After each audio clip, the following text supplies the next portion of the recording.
মুভির শুরুতেই মেয়েটি বলে, আমার নাম লিন, বয়স 29 বছর। কয়েক মাস আগে আমার ব্রেকআপ হয়েছে, আর সেই ছেলেটা প্রতারণা করে আমার 20 লাখ টাকা নিয়ে গিয়েছে। টাকাটা নিয়েছিলাম ব্যাংক থেকে লোন করে। এখন সেই লোন পরিশোধ করতে দিন রাত হাড় ভাঙা পরিশ্রম করতে হয়। সারাদিন ইন্স্যুরেন্স কোম্পানিতে জব করে বিকেলে এক্সট্রা ইনকামের আশায় কখনো রেস্টুরেন্টের কিচেনে কাজ করি। প্রায় সময় গরম তেল লেগে হাতে ফোসকা পড়ে যায়। কখনো পোস্টার বিলি করার কাজ নিলে বাচ্চাদের জ্বালাতনে অস্বস্তিতে পড়ি। আবার কখনো করি এনিম্যাল কেয়ারের কাজ, সেখানেও ব্যাপক বিড়ম্বনায় পড়তে হয়। এসব কাজের ফাঁকে কন্টেন্ট ক্রিয়েশনের দিকেও সময় দিতে হয়। সেই চ্যানেলে টাকা বাঁচানোর টিপস অ্যান্ড ট্রিক্স শেয়ার করি। তো দেখা যায় লিন আজকের ভিডিওতে জানায় ডিমের দাম বেড়ে যাচ্ছে, তাই সবাই যদি তার মতো মুরগি কিনে আনে তাহলে প্রত্যেক দিন বিনা পয়সায় ডিম খেতে পারবে। এছাড়াও নাচ গান আর অদ্ভুত সব ভিডিও আপলোড করতো সেই চ্যানেলে। কন্টেন্ট কোয়ালিটি বাজে হওয়ায় ভিউজ হতো খুবই সামান্য। ইউটিউবের আর্নিং থেকে তার খাওয়ার খরচটাও উঠতো না। সব মিলিয়ে সে একদম হাঁপিয়ে উঠেছিল। পরদিন সকালে তার অফিসের সামনে আসতেই দেখে তার বান্ধবী শাও প্রত্যেক দিনের মতো আজও অ্যাক্সিডেন্টের অভিনয় করছে। সে মূলত দামি গাড়ি দেখলেই অন্ধের মতো অভিনয় করে সামনে চলে যায়। চুলের মধ্যে ফেক রক্ত লাগিয়ে ইমোশনাল ব্ল্যাকমেল করে টাকা হাতিয়ে নেয়। লিন বলে, তোমার যে নিখুঁত অভিনয়, মুভিতে চান্স পেলে অস্কার অ্যাওয়ার্ড পেয়ে যেতে। তখন দামি আরেকটা গাড়ি দেখে শাও চলে যায় তার কাজে। আর লিনকে কেউ একজন ফোন করে বলে সে ইউটিউব কাস্টমার সার্ভিস থেকে বলছে। লিন তার চ্যানেলের ডেসক্রিপশনে ব্যাংক অ্যাকাউন্ট নাম্বার দিয়েছিল যাতে মানুষ তাকে ডোনেশন পাঠায়। এইভাবে টাকা তুলে সে ইউটিউবের নিয়ম ভঙ্গ করেছে। এই কারণে তার চ্যানেলটা সাসপেন্ড করা হবে। তবে জানানো হয় একটা উপায় আছে চ্যানেলটাকে বাঁচানোর। তার জন্য 30,000 টাকা জরিমানা দিতে হবে। তার কথা মতো লিন তখনই এটিএম বুথে চলে যায়, কিন্তু টাকা পাঠানোর সময় বুঝতে পারে যে অ্যাকাউন্ট নাম্বারটা তাকে দেয়া হয়েছে সেটা হচ্ছে একটা পার্সোনাল অ্যাকাউন্ট। আর ইউটিউবের মতো একটা কোম্পানি কখনোই পার্সোনাল অ্যাকাউন্টে টাকা পাঠানোর কথা বলবে না। এই ভেবে সে কার্ড বের করে চলে আসে তার অফিসে। তাদের ইন্স্যুরেন্স কোম্পানির ডাটাবেজে অ্যাকাউন্ট নাম্বারটা সার্চ করতেই লোকটার সমস্ত ডিটেল চলে আসে। তার নাম হচ্ছে ওয়াং। লিনের বুঝতে বাকি থাকে না সে স্ক্যাম হয়ে যাচ্ছিল। আর একটু হলেই টাকাগুলো হাতিয়ে নিত।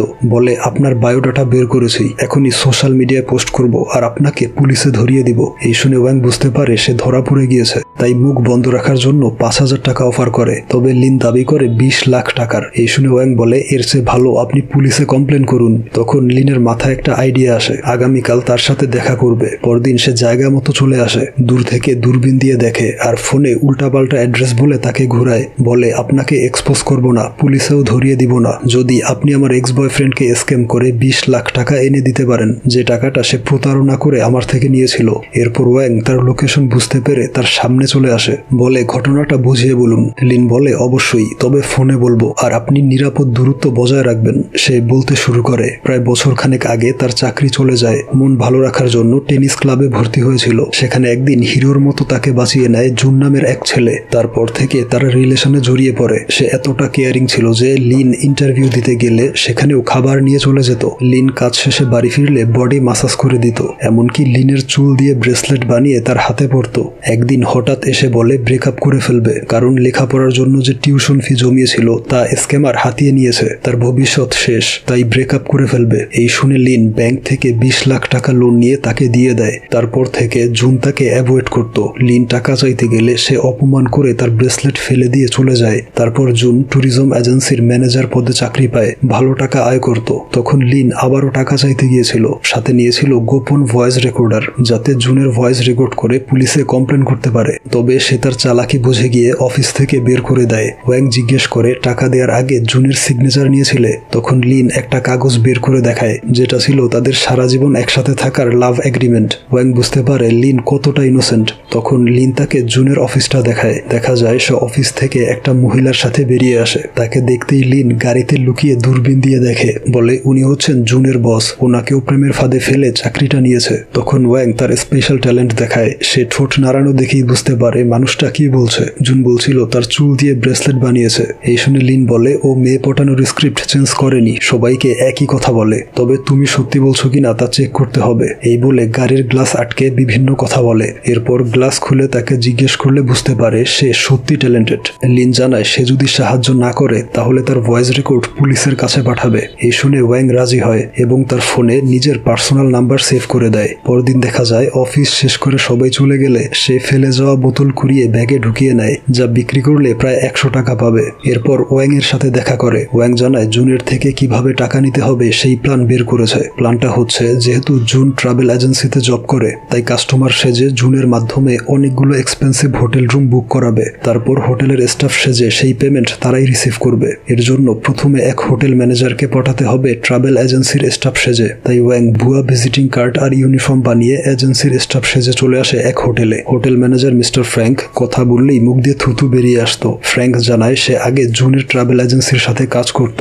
জুন মূলত ভিআইপি ট্যুরিস্টদের ট্রাভেল প্ল্যানিং করে। এই শহরে যেসব ট্যুরিস্ট আসতো তাদের থাকার ব্যবস্থা করত এই হোটেলে। ওয়াং এর এজেন্সিও ফ্র্যাঙ্কের হোটেলের সাথে কাজ করতে পারবে, তবে তার একটা ইচ্ছে পূরণ করতে হবে। তা হচ্ছে সে এবং তার গার্লফ্রেন্ড সাহারা মরুভূমিতে ঘুরতে যাবে। তার সমস্ত খরচ বহন করবে ওয়াং এর এজেন্সি। লিন ওয়াংকে ইশারা দিয়ে মানা করে দেয় যে এর পেছনে টাকা ইনভেস্ট করা উচিত হবে না, কিন্তু ওয়াং জানিয়ে দেয় সে তার অফারে রাজি। ফ্র্যাঙ্কের থুতুর অত্যাচারে বাহিরে এসে প্রথমে হাত মুখ ধুয়ে নেয়। এরপর লিন বলে সে জুনের থেকে তার টাকা উদ্ধার করতে চায়, উল্টো খরচ করতে চায় না। ওয়াং জানায় ফ্র্যাঙ্কের ভ্রমণ খরচ সে নিজে বহন করবে, লিনকে টাকা দিতে হবে না। এখন তার এমন একটা মেয়ে প্রয়োজন যার মাধ্যমে জুনকে বোকা বানিয়ে 60 লাখ টাকা হাতিয়ে নিবে। লিন জানায় সে মাত্র 20 লাখ টাকা হারিয়েছে, এত টাকার দরকার নেই। ওয়াং বলে 60 লাখের 30 লাখ তোমার, 20 লাখ ভাড়া করা মেয়েটার, আর বাকি 10 লাখ আমার। লিন বলে আমি শুধু 20 লাখ টাকা উদ্ধার করতে চাই, কাউকে স্ক্যাম করতে চাই না। ওয়াং বলে এটা আমার পেশা, আমি বিনা পয়সায় করব না। লিন বলে তাহলে তোমার ভয়েস রেকর্ড পুলিশের কাছে পাঠাচ্ছি। ওয়াং বলে গতকাল তোমার ফোনে আমার নাম্বার সেভ করার সময় সেই ভয়েস রেকর্ড ডিলিট করে দিয়েছি। লিন বলে আমার গোপন মাইকেও ভয়েস রেকর্ড করা আছে। এই বলে সেটা চেক করে দেখে ওয়াং তার মাইকটা চুরি করে বদলে দিয়েছে। এরপর ওয়াং তাকে বিভিন্নভাবে বোঝায় যে জুনের মতো ফ্রডের সাথে স্ক্যাম হওয়া উচিত। লিন জানায় তার বেস্ট ফ্রেন্ড শাওকে ব্যবহার করা যেতে পারে জুনের সাথে অ্যাক্টিং করার জন্য। সে ওয়াংকে নিয়ে আসে শাওয়ের লাইভ অ্যাক্টিং স্কিল দেখাতে। আজও সে একটা দামি গাড়ির সাথে অ্যাক্সিডেন্ট করার অ্যাক্টিং করছিল। তার অভিনয় দেখে গাড়ির মালিক ভাবে মেয়েটা অন্ধ আর অসহায় এবং মাথা ফেটে রক্ত বের হচ্ছিল। এই দেখে ভয়ে বেশ কিছু টাকা দিয়ে লোকটা পালিয়ে যায়। তার এই দুর্দান্ত অভিনয় দেখে ওয়াং ইমপ্রেসড হয়ে যায়, বলে আপনার তো মাথা ফেটে গিয়েছে। লিন বলে এগুলো নকল রক্ত। এই বলে চুলের মধ্যে রক্তের প্যাকেটটা খুঁজে পায় যেটা সম্পূর্ণ অক্ষত ছিল। এর মানে সত্যি তার মাথা ফেটে গিয়েছিল। এরপর ওয়াং তার প্ল্যানটা বুঝিয়ে বলে কাজ কমপ্লিট হলে শাও পাবে 20 লাখ টাকা। এই শুনে সে রাজি হয়ে যায়। তারপর ওয়াং মেইল করে জুনকে জানায় দেশের সেরা ইলেকট্রনিক্স কোম্পানির চেয়ারম্যানের মেয়ে তার ট্রাভেল এজেন্সিকে একটা কাজ দিতে চায়। এরপর ডেট অনুযায়ী শাও চলে যায় জুনের সাথে দেখা করতে। তার এলিগেন্ট লুকস দেখে জুন অবাক হয়ে যায়। তার জন্য সব রকম কফি অর্ডার করে রেখেছিল, তবে শাও বলে আমি খেতে চাই যেটা আপনি নিজের জন্য সিলেক্ট করেছেন। এই ধরনের কথা শুনে জুন তাকেও পটানোর চেষ্টা করে। ওয়াং আর লিন তাদের পাশেই লুকিয়েছিল। শাও সিগন্যাল দিলে ওয়াং তাকে কল করে। শাও বলে ফ্রান্স থেকে এক বায়ার কল করেছে, তারা এই শহরে আসবে বিজনেস মিটিং করতে। এর জন্য অনেকগুলো হোটেল রুম বুকিং করতে হবে, সেই দায়িত্ব দেয়া হলো আপনার ওপর। তখন একটা লোক শাওয়ের সাথে ধাক্কা লেগে পড়ে যায়। এরপর উঠে খুবই বাজে আচরণ শুরু করে। জুন তার আইডি দেখে বুঝতে পারে লোকটা কাজ করে শাওয়ের কোম্পানিতে। জুন শাওকে জিজ্ঞেস করে আপনার এমপ্লয়ি আপনাকে চিনতে পারছে না। এই শুনে তার গলা শুকিয়ে যায়। তখন সূর্যের আলোতে অস্কার অ্যাওয়ার্ডের মতো ছায়া দেখে তার অ্যাক্টিং স্কিল জেগে ওঠে। বলে কোম্পানিটা হচ্ছে আমার বাবার, আমার কাজ হচ্ছে ইন্টারন্যাশনাল বায়ারদের সাথে ডিল করা। এই বলে চুলে লুকিয়ে রাখা রক্তের প্যাকেটটা ফাটিয়ে দেয়, যা দেখে লোকটা ক্ষমা চেয়ে পালিয়ে যায়। আর জুন উঠে তার পা মাসাজ করে দেয়। শাও বলে আপনি খুব কেয়ারিং, একদম হাজব্যান্ড ম্যাটেরিয়াল। এরপর জুনের ফোনটা চেয়ে নেয় তার নাম্বার সেভ করে দেওয়ার জন্য। এখানে শুরু হয় তাদের দ্বিতীয় প্ল্যান। লিন এসে ব্লগিং শুরু করে। এই দেখে জুন রেগে উঠে যায় তাকে থামাতে। তখন ওয়ান এসে শাওয়ের পাশে টেবিলে বসে। সে জুনের ফোনটা ওয়াংকে দিলে ওয়াং সেই ফোন থেকে ফ্র্যাঙ্কের নামে যে নাম্বারটা সেভ করা ছিল সেখানে নিজের নাম্বারটা বসিয়ে দেয়। ওইদিকে লিন অভিনয় করে ভালোবাসার কসম দিয়ে ছেড়ে যেতে মানা করে। সে যখন পাত্তা না দিয়ে চলে আসছিল, আর এদিকে ওয়াং এর কাজ শেষ না হওয়ায় লিন তাকে আটকাতে পা ধরে বসে। জুন কোনো কথা না শুনে তাকে ফেলে চলে আসে, তবে তখনও ফোনটা ছিল ওয়াং এর কাছে। আর এদিকে জুন তার ফোনটা ফেরত চাইছিল। এই দেখে লিন দৌড়ে আসে জুনকে মারার জন্য। সে ভয়ে মুখ লুকিয়ে ফেললে এই সুযোগে ওয়াং শাওয়ের কাছে ফোনটা দিয়ে দেয়। কাজ হয়ে গেলে লিন তাকে না মেরেই চলে আসে। শাও বলে সে ফ্র্যাঙ্কের হোটেলে উঠতে চায়। এই শুনে জুন ফ্র্যাঙ্ককে কল করে। যেহেতু ওয়াং নাম্বার বদলে দিয়েছিল তাই কল রিসিভ না করে মেসেজে লেখে আমি ভ্যাকেশনে আছি, আমার অ্যাসিস্ট্যান্ট আপনাকে কল করবে। এই দেখে শাওকে জানায় ফ্র্যাঙ্কের অ্যাসিস্ট্যান্টের সাথে কথা বলে রুম বুক করে ফেলবে। আপডেট পেতেই কল করে জানাবে। শাও বলে আপনি যখন ইচ্ছা আমাকে কল করতে পারেন। এই শুনে জুন রোমান্টিক মুডে চলে যায়। সেই মিশন শেষে ওয়াং পার্কিং এ এসে দেখে লিন কান্না করছে। জানায় জুনের সাথে অ্যাক্টিং করতে গিয়ে তার শার্ট ছেড়ে গিয়েছে। সে সত্যি জুনকে ভালোবেসেছিল, আর এখন এমন সিচুয়েশনে পড়তে হবে কখনো কল্পনা করেনি। ওয়াং এর কাছে একটা ব্যান্ডেজ টেপ ছিল, সেটা লিনকে দেয় শার্টে লাগানোর জন্য। এরপর বাড়ি ফিরে মাসিক আয় ব্যয়ের হিসাব করছিল। তখন তার মা ফোন করলে বাহিরে এসে কথা বলে। হাঁটতে হাঁটতে কিছুটা দূরে চলে আসে, দেখে ওয়াং গাড়ির মধ্যে শুয়ে আছে। কাছে আসতেই তার পেটের শব্দ শুনে বুঝতে পারে সে না খেয়ে আছে, তাই লিন তাকে নিয়ে যায় ডিনার করাতে। জিজ্ঞেস করে সে কেন গাড়ির মধ্যে ঘুমায়। ওয়াং জানায় সে একজন স্ক্যামার, তাই দ্রুত পালিয়ে যেতে সবসময় গাড়ির মধ্যেই থাকে। এরপর লিন বলতে শুরু করে সে প্রথমে একটা ভালো জব করত, সেখানে তার চাকরিটা চলে যাওয়ার পর এই শহরে চলে এসেছিল। জুনের মতো সাপোর্টিভ কাউকে পেয়ে সে আবারও ঘুরে দাঁড়ানোর চেষ্টা করে, তবে শেষমেশ জুন তাকে এভাবে ধোকা দিবে তা কখনো কল্পনা করেনি। এসব বলে সে প্রচুর ড্রিঙ্কস করে। তারপর ওয়াং তাকে নিয়ে বেরিয়ে পড়ে রাতের শহরটা ঘুরিয়ে দেখাতে। তখন লিন একটা বাটন দেখে জিজ্ঞেস করে এটা কিসের। ওয়াং বলে এটা প্রেস করলে গাড়ির ছাদ খুলবে, যান্ত্রিক ত্রুটি থাকায় একবার খুললে আর আটকানো যাবে না। তার কথা না শুনে সে বাটন প্রেস করে, আর তখনই গাড়ির কনভার্টেবল রূপ ওপেন হয়ে যায়। মৃদু বাতাসে আর রাতের শহরটা দেখে মন ভালো হয়ে যায় লিনের। এর কিছুক্ষণ পরেই বৃষ্টি শুরু হয়। এরপর লিন একটা রেইনকোট কিনে আনে, যেটা ছিল বাচ্চাদের নিয়ে বাইক রাইড করার কম দামি রেইনকোট। ওয়াং বলে দুজনের জন্য আলাদা কিনতে পারলে না। লিন বলে এটা সস্তা তাই এনেছি। পরদিন লিন তার গাড়ির ভাঙা ব্যাকলাইট দেখে বলে ইন্স্যুরেন্স ক্লেম করে এটার ক্ষতিপূরণ পেতে সাহায্য করতে পারবো। ওয়াং বলে দরকার নেই, এটা অনেক আগে থেকেই ভাঙা। তখন ফ্র্যাঙ্ক তাকে জানায় সে মরুভূমির ঝড়ে আটকে পড়েছে, 5 দিন পর ফিরে আসবে, অর্থাৎ তাদের যা করার এই 5 দিনের মধ্যেই করতে হবে। এরপর ওয়াং তাদের নিয়ে অপেক্ষা করে, সে এক জিনিয়াসকে তাদের টিমে যুক্ত করবে। ঠিক তখনই টং নামের লোকটা চোখের পলকে তাদের সামনে হাজির হয়। সে ওয়াংকে কোলে তুলে নিয়ে আদর করে। ওয়াং জানায় এই লোকটা তার আঙ্কেল, উনি তাকে কোলে পিঠে করে বড় করেছে, আর এখন ওনার কাজ হচ্ছে ফ্র্যাঙ্কের অ্যাসিস্ট্যান্ট সেজে জুনের সাথে ডিল করা। ওনার স্পেশালিটি হচ্ছে উনি অভিনয় আর চুরিতে এক্সপার্ট এবং চোখের পলকে যা কিছু করে ফেলতে পারে। টং দেখায় এখানে আসার পথে এই সব কিছু চুরি করেছে। তার এই ট্যালেন্ট দেখে তারা অবাক হয়ে যায়। এরপর ওয়াং তাকে ফাইল এবং কাজ বুঝিয়ে দেয়। সে বিদায় নিয়ে চোখের পলকে উধাও হয়ে যায়। সে আসলে ট্রাকে উঠে পড়েছিল, আর ওইদিকে তারা হতবাক হয়ে ভাবে যে এক নিমিষে কিভাবে চলে গেল। টং চলে আসে জুনের অফিসে। হোটেল ভাড়া নেওয়ার কন্ট্রাক্ট ফাইলে লেখা ছিল সর্বমোট 60,50,000 টাকা, তবে জুন তার কাউন্টার প্রাইস অনেক কম বলায় সে উঠে চলে আসে। এরপর আবারও গিয়ে বলে বসের সাথে কথা বলে জানাবে। এই বলে ওয়াংকে ফোন করে গান শোনায়, আর জুন ভাবে সে বসের সাথে প্রাইস নিয়ে ডিল করছে। এরপর টং এসে জানায় তার বস বলেছে 60 লাখ টাকায় ডিল ফাইনাল করা যাবে যদি সম্পূর্ণ টাকা ক্যাশে পেমেন্ট করে, ব্যাংকে পেমেন্ট করলে ডিসকাউন্ট হবে না। সবশেষে জুন রাজি হয় 60 লাখ টাকা ক্যাশে পেমেন্ট করবে। সেই খুশিতে সবাই চলে আসে একটা পার্টিতে। টং জানায় এখানে তাদের ইনভাইট করা হয়নি, ওয়াং তাদের নিয়ে এসেছে ইনভিটেশন ছাড়াই। এই শুনে লিন বলে ওয়াং খুবই বড় মাপের স্ক্যামার, সামান্য খাবারের জন্য স্ক্যাম করলো, দেখে মনে হচ্ছে সে খুব এনজয় করছে। টং বলে ইনভিটেশন ছাড়া আসলেও সে অনেক টাকা উপহার দিয়েছে। সে মূলত মানুষের সাথে মিশতে চায়, কারণ ছোটবেলায় তার মা মারা যায়, তার বাবা দ্বিতীয় বিয়ে করেছিল, তার খোঁজ খবর রাখতো না, তাই ওয়াং থাকতো আমাদের সাথে। একদিন তার বাবা তাকে ফিরিয়ে নিতে আসে। সে খুশি মনে তার সাথে গেলে তার ব্লাড টেস্ট করা হয়, কারণ তার অসুস্থ সৎ ভাইয়ের বোন ম্যারোর প্রয়োজন ছিল। টেস্ট রিপোর্ট ম্যাচ না করলে তাকে আবারও আমাদের কাছে রেখে চলে যায়। ছোটবেলা থেকে মানসিক ট্রমা নিয়ে জীবন পার করছে। পরবর্তীতে তার বাবার সাথে আবারও দেখা হয়েছিল। অ্যাক্সিডেন্টে তার ব্যাকলাইট ভেঙে দিয়েছিল। লোকটা তাকে চিনতে পারেনি, আর সেও কিছু না বলে চলে আসে। এজন্যই সে ব্যাকলাইট চেঞ্জ করতে চায় না। ভাঙা ব্যাকলাইট বাবার স্মৃতি হিসেবে রেখেছে। এরপর রাতের বেলা জুন কল করে শাওকে বলে হোটেল স্টাফের সাথে কথা হয়েছে, টাকা পাঠিয়ে দিলে আজকেই বুকিং করে ফেলবে। তখন সে ওয়াং এর শেখানো কথা অনুযায়ী বলে কোম্পানির ফিনান্সিয়াল ডিপার্টমেন্ট বিভিন্ন কাজে ব্যস্ত, আপনি পেমেন্ট কমপ্লিট করুন, আমি পরে আপনার অ্যাকাউন্টে পাঠিয়ে দিব। জুন বলে অন্তত কিছু টাকা আপনাকে অ্যাডভান্স করতে হবে, বাকিটা আমি ম্যানেজ করব। আর কোনো উপায় না থাকায় ওয়াং শিখিয়ে দেয়। শাওয়ের ব্যক্তিগত 20 লাখ টাকা ডিপোজিট করা আছে, সেটা জুনের কাছে পাঠাবে। এই শুনে জুন রাজি হয়ে যায়। এতে লিন রেগে বলে এখন 20 লাখ টাকা কোথায় পাবে। দেখা যায় ওয়াং তার গাড়ির ইন্স্যুরেন্স থেকে 20 লাখ টাকা লোন নেয়। টাকাটা অ্যাকাউন্টে জমা করে জুনের নামে প্রমিসারি নোটের স্লিপ পাঠায়। সেই স্লিপের ছবি শাও পাঠায় জুনের কাছে। জুন এই টাকা উঠাতে হলে সেই স্লিপটা ব্যাংকে জমা দিতে হবে। এই সিস্টেমকে প্রমিসারি নোট বলা হয়। শাও জানায় আগামীকাল সে আসবে স্লিপ নিয়ে, তাই পরদিন জুন তাকে রিসিভ করতে এয়ারপোর্টে চলে আসে। শাওকে পটানোর জন্য মেয়েদের চুলের ব্রেসলেট পরে আসে। শাও জানায় ব্যাংক স্লিপ আনতে মনে ছিল না।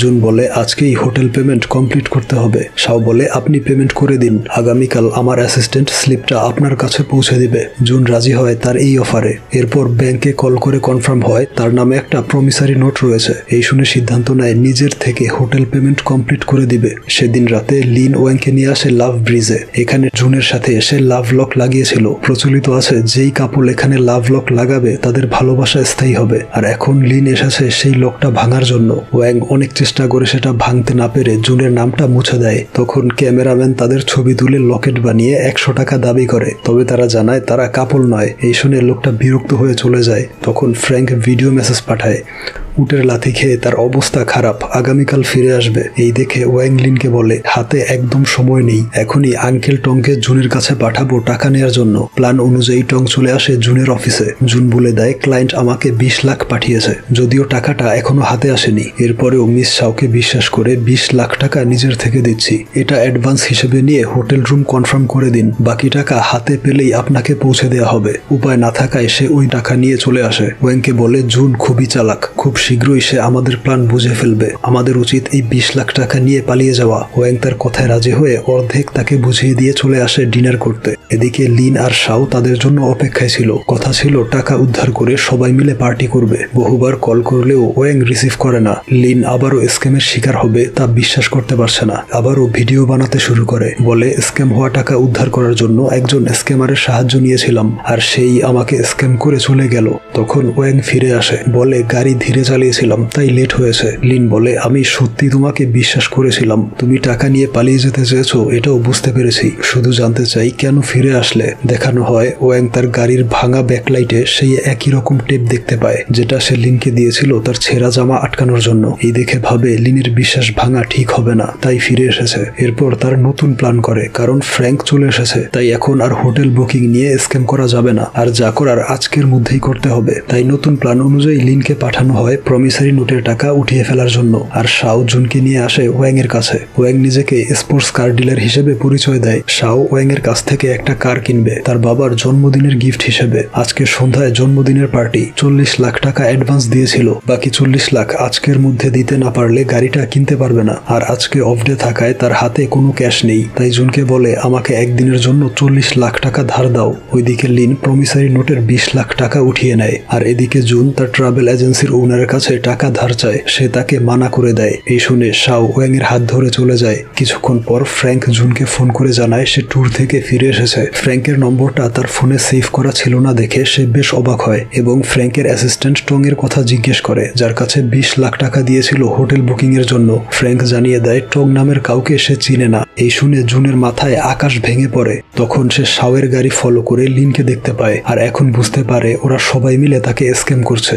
এরপর সে একটা বুদ্ধি বের করে। তারা চলে যাওয়ার পর লিনের বাড়ি চলে আসে। লিনকে জানায় সে সবকিছু জানতে পেরেছে, এটাও বুঝতে পেরেছে যে ওয়াং আর শাও সব টাকা নিয়ে পালাবে, সে তার ভাগ পাবে না। তাই এখন লিন যদি তাকে সাহায্য করে তাহলে সে তার 20 লাখ টাকা উঠাতে পারবে, যেটা হোটেল বুকিং এর কথা বলে ওয়াং আর টং তার থেকে নিয়েছিল।